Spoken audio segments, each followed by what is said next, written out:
Washington سے یہ بتائیے گا کہ امریکہ کے ذہن میں اس وقت کیا چل رہا ہے؟ کیا اس وقت پیس ایک آپشن ہے، 10 روزہ جنگ بندی جو ہے وہ اس کو سیریسلی کنسیڈر کیا جا رہا ہے، یا جس طریقے سے صورتحال دیکھ رہے ہیں پچھلے 7-8 دن کے اندر مومنٹم جو ہے وہ بڑھتا رہا ہے،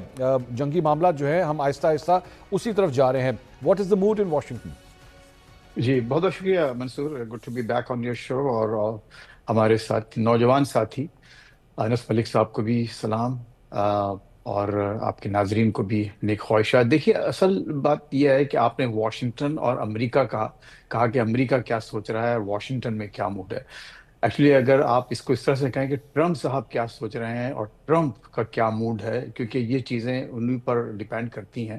فیصلہ سازی جو ہے ایک بہت چھوٹے سے گروپ کی حد تک محدود ہے، اور بلکہ اس گروپ میں بھی ظاہر ہے کہ ڈومیننٹ جو اوپینین اور جو ڈومیننٹ پوزیشن ہے وہ خود صدر ٹرمپ کی ہے۔ تو اس وقت تو نہیں لگتا کہ ان کے جو بیانات اور ان کی جو باڈی لینگویج ہے اور جس طرح سے وہ پبلک میں اپیئر ہو رہے ہیں، کہ ان کا اس وقت کوئی موڈ ہے کہ وہ تھوڑا بہت اس میں جو بامبنگ اس وقت جاری ہے اس میں تھوڑی سی نرمی لے کے آئیں، اور اپنا جو موقف انہوں نے اختیار کر رکھا ہے کہ ٹھیک ہے، ہم اس کو جب تک کہ وہ باقاعدہ کوٹ ان کوٹ ان کے الفاظ ہیں کہ جب تک کہ وہ ایک سرنڈر نہیں کرتا ایران، جب تک کہ وہ اپنی بات مان کر ٹیبل پر نہیں آتے، اس وقت تک ہم یہ بامبنگ جاری رکھیں گے۔ ٹھیک۔ لیکن ایک اچھی بات یہ ہے، اس میں دو باتیں اہم ہوئی ہیں۔ ایک تو یہ کہ خود امریکی جو دفتر خارجہ ہے اور مختلف جو ذرائع ہیں، وائٹ ہاؤس کے بھی کچھ لوگ، انہوں نے یہ اندیا دیا ہے کہ ہماری ابھی ڈپلومیٹک پوزیشنز جو نیگوشیشنز ہیں وہ جاری ہیں بیک گراؤنڈ میں۔ اور اس کے ساتھ ساتھ مارکو روبیو جو اس وقت فلپائنز میں پہنچے ہوئے ہیں، تو انہوں نے بھی یہ کہا کہ ہم یہ چاہتے ہیں کہ معاملہ بات چیت سے حل ہو۔ لیکن ظاہر ہے کہ پھر ان کا ایک ریگولر جو منترا ہے کہ وہ ایرانی قیادت کیا چاہتی ہے اور سنسیئر نہیں ہے اور وغیرہ وغیرہ۔ لیکن اصل بات یہ ہے کہ موڈ اس وقت فی الحال مجھے نہیں لگتا کہ صدر ٹرمپ اس وقت کچھ تھوڑی بہت اس میں کمی لانا چاہتے ہیں، انلیس یہ کہ کوئی ایک میجر کوئی ڈرامیٹک ڈیولپمنٹ نہ ہو۔ آپ نے 10 روزہ سیز فائر کے بارے میں بات کیا، یہ ظاہر ہے کہ وہاں سے کچھ جو آپ میڈیٹرز ہیں ریجن سے، خصوصاً قطر سے یہ تجویز آئی ہے کہ 10 روزہ ہو، لیکن میں نہیں سمجھتا کہ اس میں جو ایران سے جو آ رہی ہیں خبریں، خود ایران بھی اس میں انٹرسٹڈ ہے کہ 10 روزہ ایک باقاعدہ سیز فائر ہو، کیونکہ پھر ان کو بھی یہ لگتا ہے اور صحیح لگتا ہے۔ آپ دیکھیں تاریخ یہی بتاتی ہے، ریسنٹ ہسٹری، کہ جب بھی آپ نے سیز فائر کیا تو پھر اس کے بعد دوبارہ حملے مزید شدت کے ساتھ شروع ہوتے ہیں۔ ٹھیک۔ اور خود امریکہ کا بھی یہی خیال ہے، یہاں پر کوئی بہت زیادہ سنجیدگی سے اس تجویز کو نہیں لیا جا رہا، لیکن چونکہ محسن نقوی صاحب نے کہا ہے مومنی صاحب کے ساتھ کھڑے رہ کے کہ وہ اچھی خبر لے کے آتے ہیں اور اچھی خبر لائیں گے، ہے تو امید ہے کہ بات آگے بڑھے۔ لیکن حملے جو ہو رہے ہیں آج، دیکھیے 10واں روز مسلسل 10 روز سے مسلسل بامبنگ ہو رہی ہے، اور پھر جو ایران نے جو ریٹیلیشن کی ہیں کویت پر خصوصاً، پھر حملے ہوئے ہیں، اور جارڈن پہ ظاہر ہے کہ بڑی ہی لیتھل، بڑے ڈیڈلی حملے ہوئے ہیں، اور سچویشن اس لیے بھی بڑی ہے۔ اب ان کو اور موقع مل رہا ہے صدر ٹرمپ کو کہ یہ جو ہلاکتیں ہوئی ہیں 3 فوجیوں کی، اور جیسے کہ آپ نے کہا کہ 100 سے زائد لوگ زخمی ہوئے ہیں، تو اس سے بھی ایک معاملات میں مجھے شدت آتی نظر آ رہی ہے۔ ٹھیک ہے۔ انس، اس سارے معاملے کے اندر میں ذرا تھوڑا سا ایران سے فوکس ذرا سعودی عرب کی طرف لے جانا چاہوں گا، کیونکہ حوثیوں کی جانب سے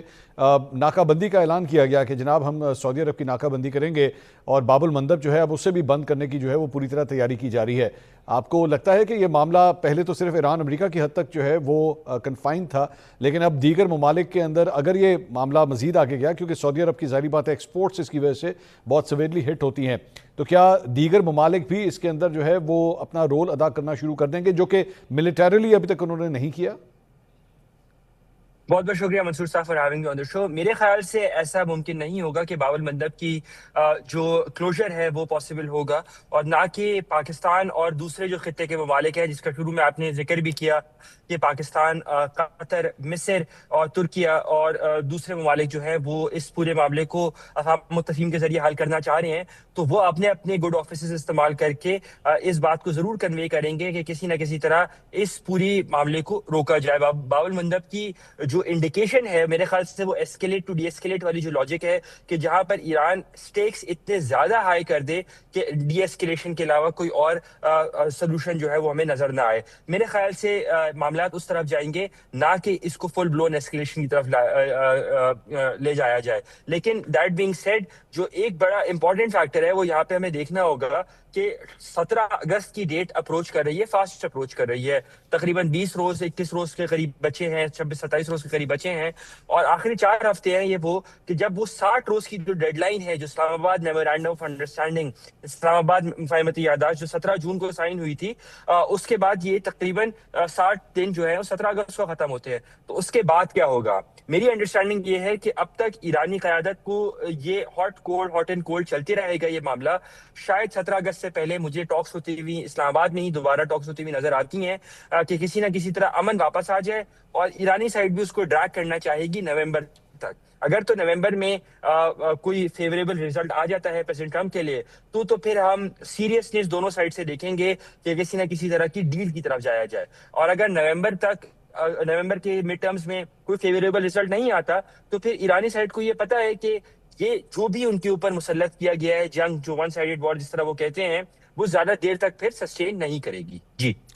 فیض صاحب، یہ ظاہری بات ہے، کیلکولیشن ہے. انس نے جو بھی اپنا تجزیہ دیا یہ کیلکولیشن ہے کہ ایسا نہیں ہوگا، لیکن اب ظاہری بات ہے انٹرنیشنل آئل پرائسز جو ہیں وہ کاش انس ملک صاحب کا یہ تجزیہ دیکھ سکیں. اور اتنی جو پریشانی اس وقت مارکیٹس کے اندر آئی ہوئی ہے کہ آئل جو ہے وہ $90 کے آس پاس ٹریڈ ہوتا ہوا ہمیں دکھائی دے رہا ہے. انٹرنیشنل مارکیٹس کو تو یہی لگ رہا ہے کہ چیزیں جو ہے وہ فل بلون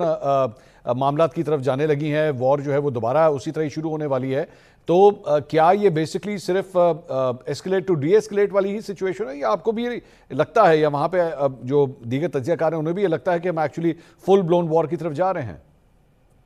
جی دیکھیے، اس میں 3 پہلو بہت اہم ہیں منصور. پہلا، جیسے کہ آپ نے ابھی انس سے جو سوال کیا سعودی عرب اور باب المندب کے حوالے سے،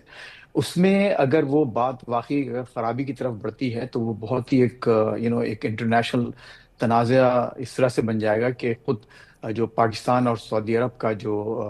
ایک اسٹریٹجک ڈیفنس پیکٹ ہے، تو اگر وہ انووک ہو جاتا ہے، اور پاکستان نے، مجھے یقین ہے کہ، اور خبریں بھی آئی ہیں کہ ایسے یہ میسج پہنچا دیا ہے تہران کہ ان کا کیا رول ہوگا، اور اس سے پہلے بھی یہ بات ہو چکی ہے. تو ایک وہ پہلو ہے. اچھا، اب دوسرا ایک اور جو آج ہی آپ کے پروگرام میں آنے سے پہلے میں ایک رپورٹ پڑھ رہا تھا، CIA کی رپورٹ لیک ہوئی ہے، اور اس میں یہ کہا گیا ہے کہ اس وقت جو تہران کے حالات ہیں وہ یہ کہ اگر جتنی بھی بامبنگ کر دی جائے، اس وقت جو وہاں کی جو حکومت ہے وہ بہت زیادہ امپیکٹ اور بہت زیادہ ان پر اثر نہیں پڑنے والا. یعنی وہ ان کی قوت برداشت اتنی زیادہ ہے کہ وہ کئی مہینوں تک اس کو کھینچ سکتے ہیں. یہ CIA کی رپورٹ ہے، جس کو آج واشنگٹن پوسٹ نے باقاعدہ بہت بڑی ہیڈ لائنز کے ساتھ رپورٹ کیا ہے.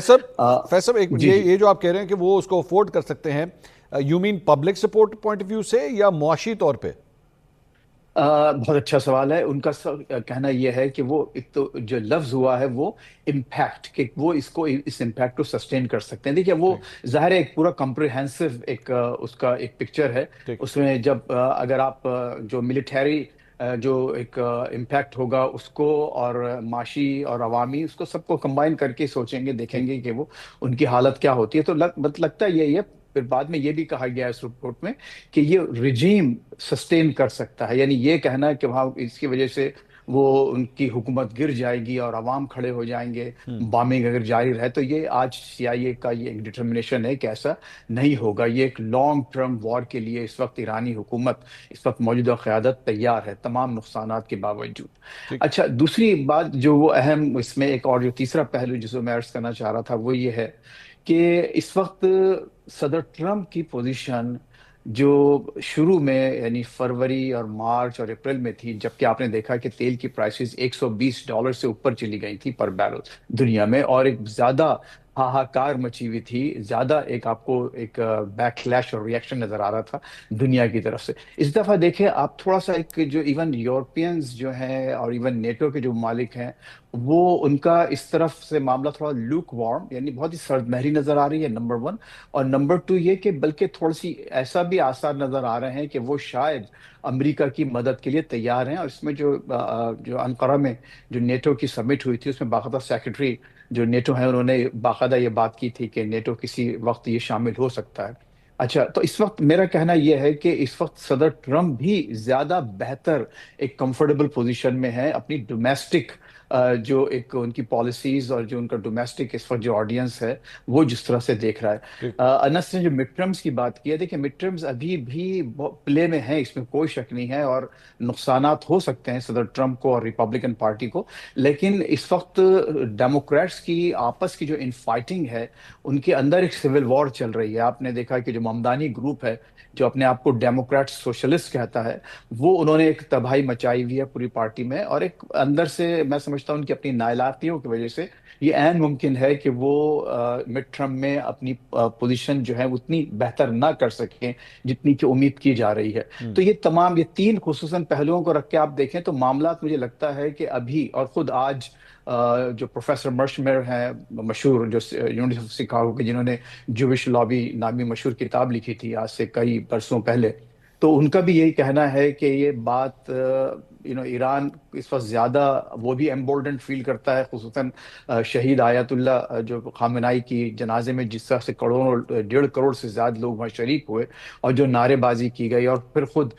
غالب باف صاحب پر اور راکچی صاحب پر جس طرح سے وہاں احتجاج ہوا جنازے کے دوران، میں نے تو سنا ہے کہ کچھ ان پر ایون پتھر تک برسائے گئے جو عینی شاہدین کہتے ہیں۔ تو وہاں کا موڈ، پبلک کا موڈ بھی یہ ہے کہ وہ یہ چاہتے ہیں کہ یہ جنگ جاری رہے، کیونکہ وہاں پر ان کو یہ بتایا گیا ہے، صحیح یا غلط، کہ وہ یہ جنگ جیت چکے ہیں۔ اگر وہ یہ جنگ جیت چکے ہیں تو پھر امریکہ کے سامنے ایران کا موڈ نہیں ہے کہ کسی بھی لحاظ سے کوئی ایسا عمل کرے جس سے کہ لگے کہ وہ سرنڈر کر رہے ہیں۔ تو یہ جو ایک عموم جو پکچر آپ دیکھ رہے ہیں، ایک لارجر پکچر، تو معاملات جو ہے مجھے کچھ بہت زیادہ بہتری کی طرف نظر جاتے ہوئے نظر نہیں آتے۔ انس، یہ بڑا انٹرسٹنگ اینگل فیض صاحب نے دیا ہے، and that is basically playing for the gallery, مطلب اس کے لیے آپ جس طرح اپنے اپنے ہوم گراؤنڈ کی جو گیلری ہے، شاید اس کے لیے کیا یہی بیسکلی دونوں لیڈرز کے اوپر یا ایرانی چاہے رجیم ہو یا ڈونلڈ ٹرمپ ہو، بیسکلی اس کا پریشر بہت زیادہ ہے جس کی وجہ سے معاملات اتنے سنگین ہو گئے ہیں، یا ایکچولی جب تک کم از کم ٹیبل پہ سے ان کو ایک پولیٹیکل وننگ کوئی ایسی چیز نہیں ملتی جو وہ اپنے کراؤڈ کو جا کے دکھا سکیں، تب تک یہ معاملات اسی طرح آپ کے خیال میں چلتے رہیں گے؟ دیکھیں، بالکل صحیح کہا فیض صاحب نے۔ میرے خیال سے پولیٹیکل اور ڈومیسٹک آڈینس جو ہے ان کے لیے پلے کر رہے ہیں، اور انہی کو پریچنگ دی کوائر کی جیسے اگزامپل دی جاتی ہے، تو انہی کے لیے یہ سارا کیا جا رہا ہے۔ بالکل صحیح کہا فیض صاحب نے کہ میں آج سے 2 ہفتے پہلے ہماری تہران سے بات ہو رہی تھی، میں تہران میں تھا، پھر قم گیا، اور پھر مشہد کا جو فیونرل تھا وہ کور کیا، اور جس طرح کی نعرے بازی کی گئی وہاں پر، ایک اینٹی امریکہ اور اینٹی اسرائیل سینٹیمنٹ تو تھا، لیکن ساتھ میں جو نیگوشیٹرز کے خلاف اس طرح سے نعرے بازی کی گئی، وہ ریفلیکٹ کرتا ہے کہ عوام کا غصہ ضرور ریفلیکٹ کرتا ہے۔ اور اس وقت جب ہماری بات ہوئی تھی تو میں نے آپ کو کہا تھا کہ جی اتوار کے بعد، گویا اس تدفین کے بعد جو اتوار ہے، جب سے مہمان جانا شروع ہوں گے، اس کے بعد پھر ایران ایسکیلیٹ کرے گا، اور ویسے ہی ہوتا ہوا ہمیں نظر آیا۔ ابھی اگر آپ اسلام آباد کی مفاہمتی یادداشت دیکھیں تو 14 میں سے 8 پوائنٹ ایسے ہیں کہ جہاں پر ایران کے پاس اپر ہینڈ ہے، اور 14 کلیئر کٹ ونر جو ہے وہ ایران اسلام آباد مفاہمتی یادداشت پہ تو کم از کم ہمیں نظر آتا ہے۔ تو اس تناظر کے اندر، اس پرسپیکٹو میں، ایران کا یہ کہنا کہ پولیٹیکلی اس کو کیا مزید کوئی گینز کرنے ہوں گے اپنی ڈومیسٹک آڈینس کو سرو کرنے کے لیے، وہ مجھے سمجھ نہیں آتا۔ دوسری بات یہ کہ ایک امپورٹنٹ فیکٹر یہ ہے کہ جیسے پہلے ہم بات کرتے ہیں کہ one should not be a victim of their own propaganda, Iran نے اپنے لوگوں کو یہ ضرور کنونس کر لیا ہے کہ وہ کسی نہ کسی طرح یہ جنگ جیت رہے ہیں، لیکن ایران کی جو گورنمنٹ لیول کے اوپر، جو گورنمنٹ اور رجیم کی لڑائی ہے، وہ ایک الگ سطح کے اوپر ہے۔ گورنمنٹ لیول کے اوپر یہ ضرور وہ کانگنیزنٹ ہیں کہ بات چیت کے ذریعے ہی معاملات حل ہو سکتے ہیں، بات چیت کے ذریعے ہی سینکشنز حل ہو سکتی ہیں، اور بات چیت کے ذریعے ہی جو بیسک مسئلہ ہے اکانومی کا وہ حل ہو سکتا ہے۔ اس لیے فوکس گورنمنٹ کا بھی زیادہ تر فوکس جو ہے وہ بات چیت کے اوپر ہے۔ ہاؤ جو IRGC لیڈ رجیم ہے، احمد وحیدی ان کے فارمر انٹیریئر منسٹر تھے، آج پہلے پاکستان بھی آ چکے ہیں، آج کل اسکندر مومینی جو ان کے کرنٹ انٹیریئر منسٹر ہیں، اس وقت پاکستان میں ہیں، وہ ایک پیغام لے کے آئے ہیں جو میری انڈرسٹینڈنگ ہے ایرانی گورنمنٹ اور ایرانی سپریم لیڈر کا، پاکستانی قیادت کو کنوے کرنے کے لیے۔ تو اس تناظر میں میرے خیال سے آنے والے جو دن ہوں گے، پرٹیکولرلی سیز فائر کو لے کے اور ایرانی موڈ کو کہ وہ کتنا ریسیپریکیٹ کرنے کو تیار ہے، وہ دیکھنے لائق ہوگا۔ جی